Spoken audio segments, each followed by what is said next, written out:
It's time to eat for Murphy and Bugsy, the two dogs of Dr. Janice Ellenbaus.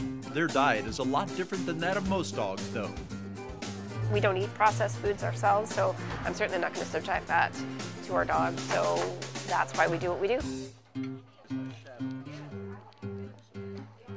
Dr. Ellenbaus has worked with animals through the years, and she has never been a fan of mainstream dog food.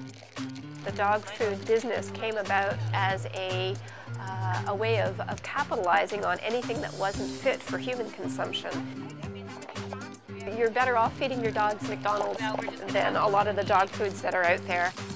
To further make her point, Janice recommends looking at the way most dogs are fed from another perspective.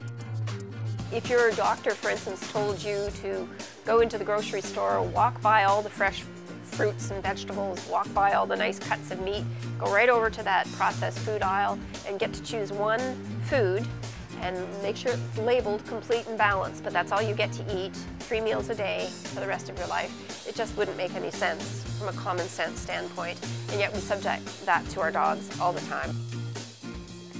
Dr. Ellenbaus has never bought into the preferred method of feeding dogs, and that started well before she was an adult. My mother actually, when I was 9 years old, we got our very first dog. I used to come home from school and see her cutting up meat and cooking beef heart and kidneys, and we always cooked for our dogs. So it was that Janice found herself in Jeff Scott's butcher shop in Bluffton, South Carolina, shortly after moving there from Canada. She came here to get food for her dogs. I was buying lots and lots of his ground beef, beautiful quality ground beef, and he was wondering what I was doing with this massive amount of ground beef. And I told him that we were cooking for dogs, and he said, well, if you can put it all together, I'll sell it for you. That inspired Dr. Ellenbaus to start a business, Lucky Dog Cuisine, to sell high-quality food for dogs. She gives Jeff Scott a lot of credit.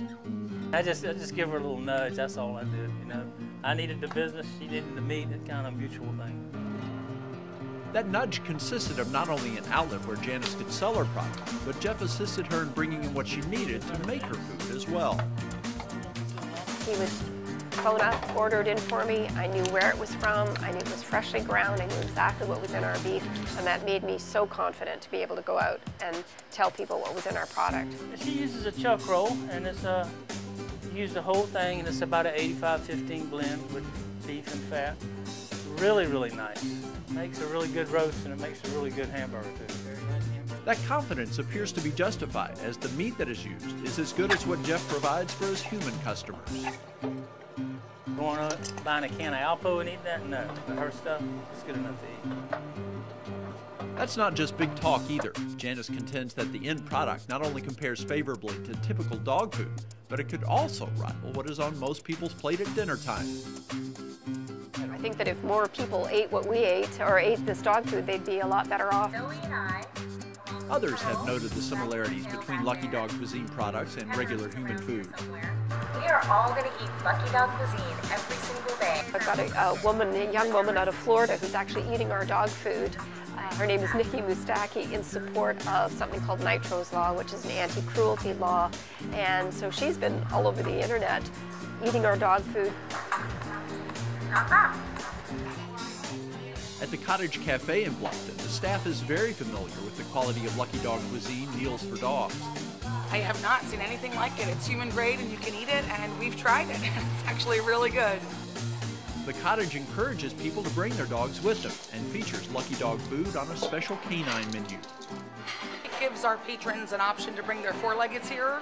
I think it's on the same level as our food, so we feel really comfortable serving it.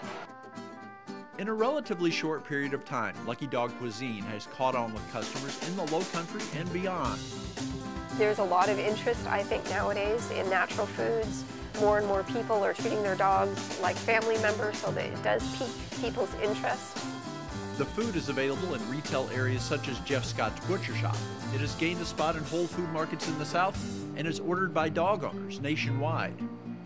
Most people now are looking at their dogs as a reflection of them, and so if they're eating healthy, they think it's a more natural thing to do for their dogs.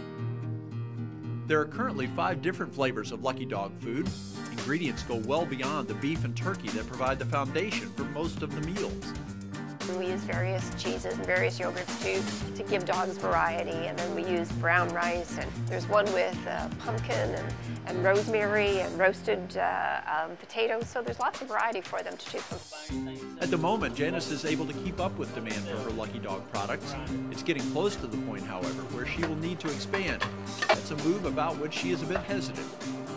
I don't want it to ever become a big factory production. It's going to be a kitchen-produced product for as long as we can stand it. Dr. Ellenbaus often fields questions about the future insofar as creating a line of products for other kinds of animals. Nothing in that direction yet, but it could come with time.